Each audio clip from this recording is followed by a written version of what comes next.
شاید باورتون نشه ولی کلی کامنت هستش که تو همشون واژه طبیعی هستش و 90% هم راجع به باتریه. یه سری این کامنت ها رو با هم مرور میکنیم و سعی میکنیم جواب بدیم. اومدم تو یوتیوب استودیو تو کامنت ها و فیلتر کردم کلمه طبیعیه رو و هرچی با طبیعیه آوردم.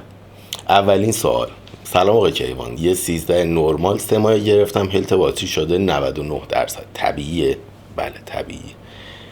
جلوتر توضیح میدم اصلا علت اینا رو. سلام، من 15 پرو مکس دارم و حدود 6 ماه از خریدش میگذره. امروز باتریش 96 شده، سرعت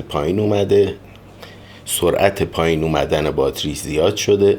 آیا این طبیعیه؟ راهکاری داره؟ طبیعیه و راهکار خاصی هم نداره.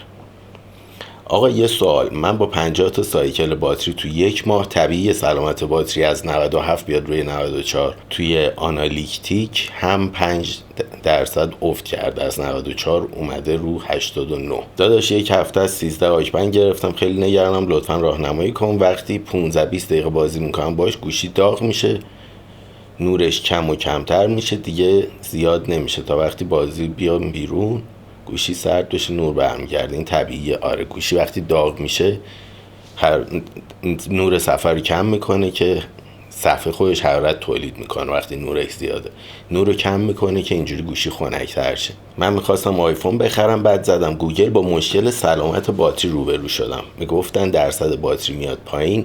این طبیعی اگه بیاد پایین و باتریشو عوض کنیم چیزی نمیشه، یا اگه عوض بشه دیگه گوشی به درد میخوره؟ ببینید باتری که عوض شه گوشی همون گوشیه، یعنی اصلا هیچ مشکلی براش پیش نمیاد. یه قطعه مصرفیه که اتفاقا باید عوض شه. فقط یه سری جاها هستن که خب چسب و وسایلشو ندارن و بعد از اینکه گوشی باز میشه دوباره میبندن، ضدآبی گوشی از بین میره.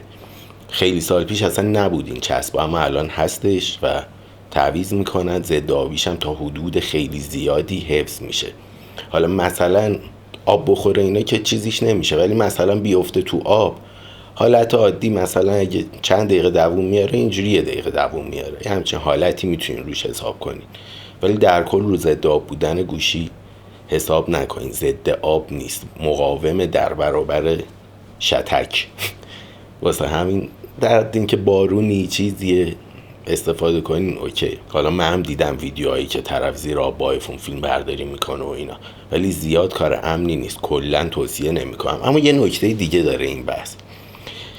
تو گوگل سرچ کرده میخواد آیفون بخره و میبینه مشکل سلامت باتری. ببین باتری های آیفون لیتیوم یونه.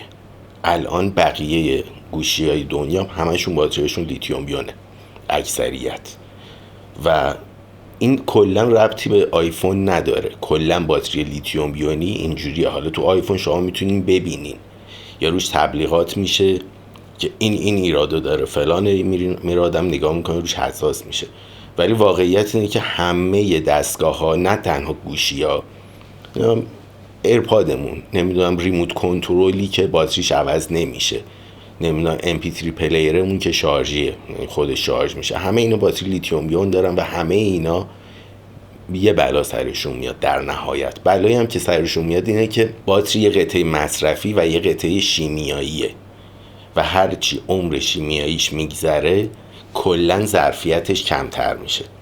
مثلا خیلی راحت صحبت کنیم، مثلا اگه یه باتری رو فرض بگیریم، واسه آیفون هم نه، اصلا واسه MP3 پلیر، وقتی نوع این باتری 100 ساعت میتونه موزیک پلی کنه. وقتی ازش میگذره، حالا اصلا مهم نیست چجوری شارژ کنیم، چجوری استفاده کنیم، کم استفاده کنیم، زیاد استفاده کنیم، خیلی اونا مؤثر نیستش. هستا ولی نه خیلی. در نهایت مثلا بعد 1 سال این به جای 100 دقیقه مثلا 70 دقیقه موزیک پلی میکنه. عمر شیمیاییش کم میشه و نمیشه اینو اصلا کاریش کرد و ربطی هم به خود آیفون نداره، ربطی به فلان نداره. حالا جدای این بحث که همه دستگاه هستن، یه سری آموزش های غلط که برای دستگاه اندروید قدیمیه، حتی جدیدش هم نه، همونا رو راجب آیفون هم راجبش صحبت میشه که این بدتر باعث میشه عمر دستگاه کم شه. مثلا شارژمون 100 شد درجا بکشیم، یا از این تایمرها بگیریم که هر وقت شارژمون 100 شد مثلا یا بعد انقدر دقیقه مثلا اینو از شارژ بکش، برقش رو قطع کنه. خب این اضافه کاریه، عملا هم داریم هزینه بیشتر میکنیم، هم خودمون رو اذیت میکنیم. حالا یه بازی درست شده که اینو حالا باید مراقبش باشیم که آی این 100 شد بکشیم، 80 شد بکشیم فلان. کلا بازیه. توی این پلیلیست سیر تا پیاز این بحث رو 1-2 سال پیش باز کردم، فکر کنم یه ماه هر روز ویدیو راجع به باتری گذاشتم و تا کم کم جا افتاد، یه همه ابعادش رو گفتم. یعنی هر سوالی راجع به باتری داشته باشین 100 توی این پلیلیست میتونین پیدا کنین. مثلا یه نمونهش، طرف گوشی رو زده به شارژ و میبینه مثلا 90% شارژ داره، شب میخواد بخوابه، دیگه نمیزنه به شارژ. بهترین حالت اینه که شب تا صبح گوشی به شارژ بمونه. شب تا صبح آیفون یه سری کارا تو بک‌گراند میکنه که اتفاقا میذاره برای شب تا صبح که گوشی رو ما باهاش کاری نداریم و گوشی آزاده، قدرت پردازش گوشی رو اشغال نمیکنه طی روز، میذاره شب این کارا رو انجام میده. و واسه همین هر از گاهی ممکنه اینو ببینیم که یه دفعه شب شارژمون مثلا همون 90، صبح پا میشیم میبینیم شده 40%. واسه اینی که شب تا صبح این کلی کار داشته میکرده. واسه همین بهترین حالت اینه که شب تا صبح گوشیتون رو بزنین به شارژ باشه. شارژش 100 بود بزنین به شارژ باشه شب تا صبح. البته وقتی میگم گوشی منظورم آیفونه ها. یه سری گوشی ها هستن که شاید نباید شب تا صبح به شارژ باشه، ولی آیفون رو شب تا صبح به شارژ بذاری باشه خیلی بهتره. من گوشیمو به صورت دست دوم گرفتم، آیفون 12 پرو، درصد باتریش 97 بود، الان توی 20 روز 2% باتری هلت احتمال افت کرده و به 95% رسیده. این مورد طبیعیه. ببین یه چیز که هستش، اولا که طبیعیه، کلا هر چی راجع به باتری دیدی طبیعیه، مگر اینکه گوشی نو بخری و همون اول هی خاموش شه. مثلا شارژش به 80% میرسه یهو خاموش شه، شارژش به 40% برسه خاموش شه وقتی گوشی نوئه، که خب این باتریش مورد داره. بعد اون باتری هلت هم برای اینه که همونجا بهت نشون میده اگه واقعا مشکلی داشته باشه، اونجا بهت اخطار میده و میگه آقا باتری باید عوض شه، سرویس لازم داره. غیر اون هر چی دیدین طبیعیه. یعنی تا جایی که اونجا تو باتری هلت ننوشته که یه داستانی هست، هرچی از طبیعیه، به خصوص این 2% 5% کم شدن ها. بعد یه چیز هم هستش، این یه چیز شیمیاییه که هی داره اندازه گیری میشه، ظرفیت کامل باتری. بعد این اندازه گیری هر از گاهی انجام میشه، ثانیه‌ای انجام نمیشه. واسه همین یه دفعه مثلا ما میبینیم یهویی این اومده پایین، یا مثلا بعد آپدیت دوباره اندازه گیری کامل میشه و میبینیم 2% اومده پایین، با اینکه قبل آپدیت هم این 2% اومده بوده پایین، فقط اندازه گیری دقیق نشده بوده. و هیچ چیزی هم نداریم که ما متوجه شیم این چه ساعتی چی جوری داره اندازه گیری میکنه. هر از گاهی چیز میکنه، واسه همین یه دفعه میبینیم یه تغییری میکنه، زیاد جای نگرانی نیست. اما یه نکته دیگه هم هستش راجع به باتری، که ببین باتری هرچی ضعیفتر شه، ظرفیتش بیاد پایین، آمپدانسش میره بالاتر، و آمپدانس بالاتر وقتی داره باعث این میشه که ببین باتری باید یه برقی رو تامین کنه. سی پی یو مثلا الان داره 0.5 وات برق مصرف میکنه، یه دفعه یه بازی رو باز میکنیم یا یه کاری میخواد بکنه، یه دفعه مثلا مصرف برقش میره رو 5 وات، از 0.5 وات یهو میره رو 5 وات، و یه دفعه باید یه برقی بکشه از باتری. و این باتری که کهنه شده، آمپدانسش اومده پایین، نمیتونه اینو تامین کنه. چه اتفاقی میفته؟ برای اینکه این قطعات آسیب نبینه، گوشی خودشو خاموش میکنه. یعنی برای گوشی اتفاق غافلگیر کننده این نیست، ولی برای ما غافلگیر کننده است. داریم کار میکنیم یهو خاموش میشه، که این برای آیفون های خیلی قدیمیه، یعنی چند سال از عمرشون گذشته. و الان مثلا از آیفون های 6 بگیر تا آیفون های XS این داستان رو دارن که ممکنه اگه باتریشو عوض نکرده باشیم ممکنه دوچار این داستان ها بشن، یه دفعه مثلا ببینیم خاموشه. راه حل چیه؟ راه حل اینه که اصلا نباید بذاریم شارژمون بیاد پایین، و وقتی مثلا یه بار دیدیم گوشیمون با شارژ 40% خاموش شد، نذاریم مثلا بیاد زیر 50. همیشه شارژمون رو پر نگه داریم، بماند که بعضی وقتا رو 40 خاموش میشه، روشن میکنی یا 90 نشون میده، 95 نشون میده. اونم اصلا بهش اتکا نکنین، میدونین 40 بوده خاموش شده دیگه، برق از آسمون نازل نشده. بزنینش به شارژ تا رو 100 بمونه، اصلا یکی دو ساعت تا بیاد بالاتر. کاری نداریم. اپل یه کار جالبی میکنه که قدیما این کار رو همه گوشی‌های قبلیش میکرد، ولی الان یه جور دیگه داره عمل میکنه. آیفون های 6، 6S، 7، 8 و X و XS، این 5 سال، این 5 نسل، اینا همشون برای اینکه این حالت پیش نیاد و یه دفعه CPU مثلا برق زیادی نکشه یا حافظش SSD یهو برق زیادی نکشه، میاد یه هوا سرعت اینو میاره پایین و این باعث میشه که ملایمتر از باتری استفاده کنه که گوشی تو دستمون خاموش نشه، اذیتمون کنه. البته که باتریش باید عوض شه وقتی این حالت میشه، ولی اگه باتریش عوض نشده باشه این کارو میکنه، یه هوا سرعت رو میاره پایین. تو خرافاتی که راجع به اپل هست نه که میگن آپدیت نکنید، البته الان دیگه نمیگن، قبلا میگفتن که آپدیت نکنید سرعتش کم میشه، سرعتشو کم میکنه رو دستگاه قدیمی.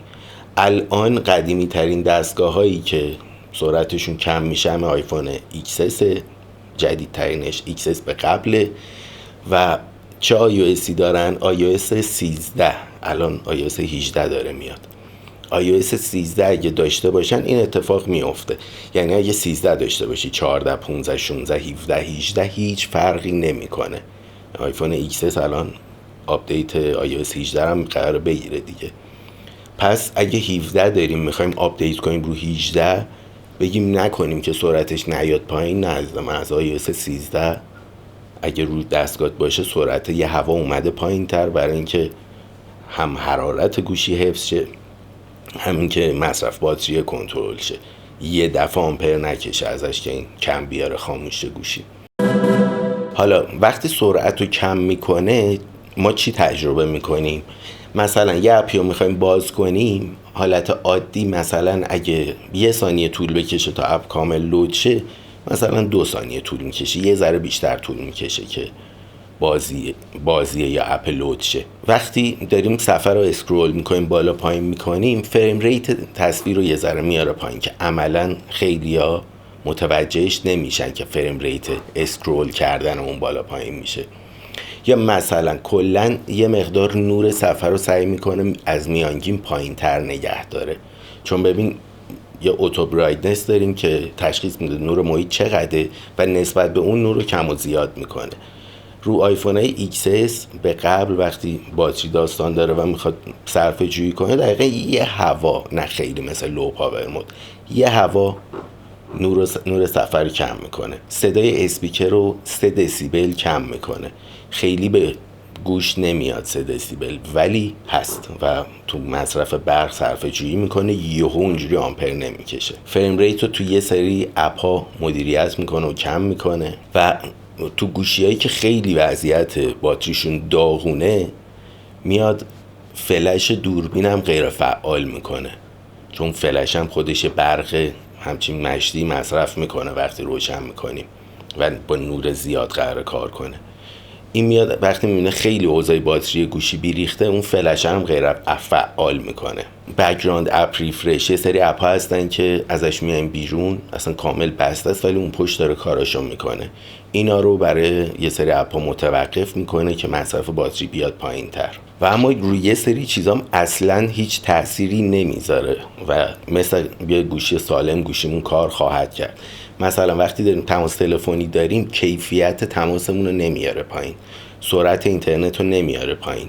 وقتی عکس یا ویدیو میگیریم کیفیت اینا رو نمیاره پایین.